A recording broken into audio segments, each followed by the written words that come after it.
This is the voice of the UK, Laura McGee. On BBC Radio 5 Live. Good morning. This is BBC Radio 5 Live with me, Laura McGee. Thank you very much for being with me.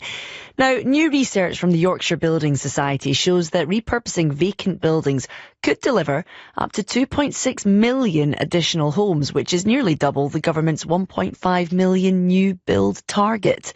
Across the UK, 748,000 homes are standing empty, and unused offices, retail and industrial spaces could provide more than 275,000 dwellings. Compared with new builds, repurposing empty properties is faster, cheaper and more sustainable, costing as little as £20,000 per home and contributing £4 to the local economy for every £1 spent. The bank worked with the Centre for Policy Studies on this analysis, and Emma Revel, the Director of External Affairs for the think tank, joined me earlier, and she started by explaining how the problem of empty spaces is exacerbating a crisis of available housing.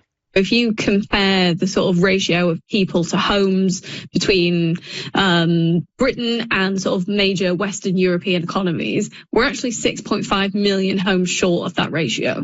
And that is just getting worse every day, really, with the scale of migration. So nothing is really being done effectively to tackle this, and that's why Yorkshire Building Society are calling for reuse and repurposing of existing property to be considered alongside new builds as a way to solve the housing crisis. I'm interested to find out how we get to that headline number of 2.6 million additional homes.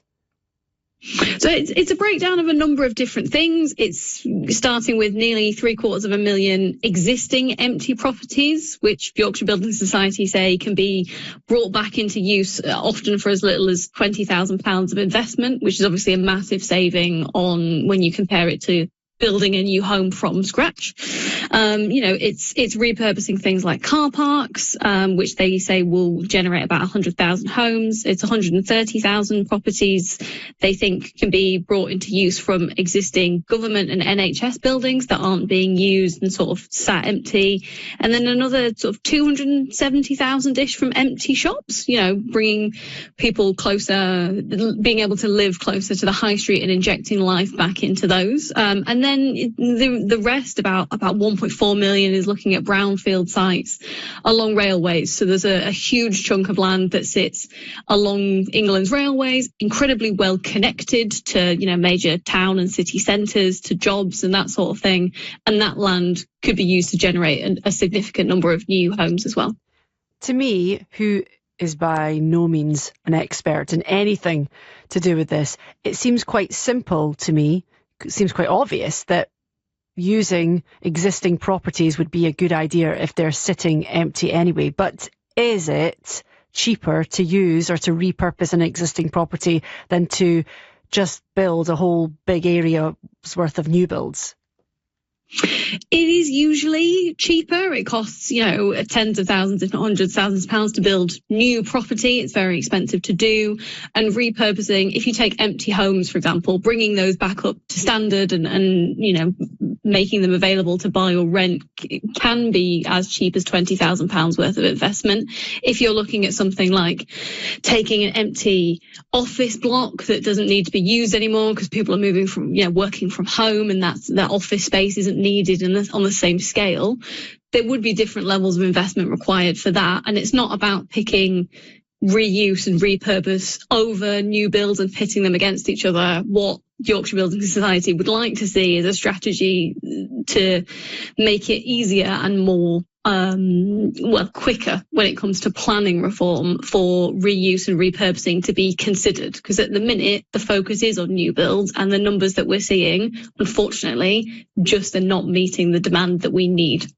In a very simplistic way, can we just build more homes without having to look at infrastructure, or is infrastructure key when it comes to building new properties? Infrastructure is key, but a lot of what we can, the land where we could build new homes or the brownfield sites that have been identified by the report, they are well connected already. There's lots of space in our towns and city centres that is not being used for its initial purpose. It's sitting empty or it's sitting derelict. We could be repurposing lots of that. And because it's already in towns and city centres, the infrastructure is already there. If you're looking at a whole new build development or massively expanding, say, on the edge of a town or the edge of a city, then yes, new infrastructure is something that needs to be prioritised. But in a lot of cases, the infrastructure is already there.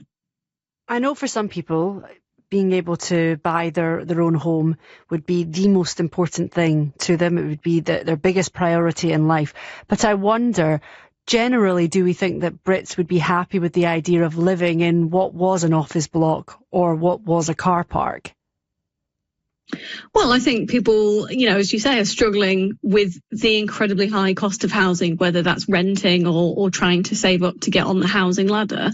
And the more properties we have available, the more affordable housing becomes. The reason that we have a housing crisis in the UK is that we do not have supply to meet demand. As I said at the start, we're about 6.5 million homes short of where a lot of our, the ratios that a lot of our comparable European neighbours would see. If that gap was a lot smaller, everything would be a lot more affordable. And I think people would love to live, in what used to be a car park or an abandoned office block. It would be much more attractive to people, even if you don't live in them, to see, flats being lived in and people contributing to the economy rather than just looking at an empty building. Yeah, of course. And some people love a bit of character around their house as well. So maybe that would be something they would enjoy. In terms of the opportunities for repurposing these spaces, how evenly spread are they across the country? Well, as you might expect, quite a lot of the office space is concentrated in London because a lot of the economic value of the country is concentrated in the capital.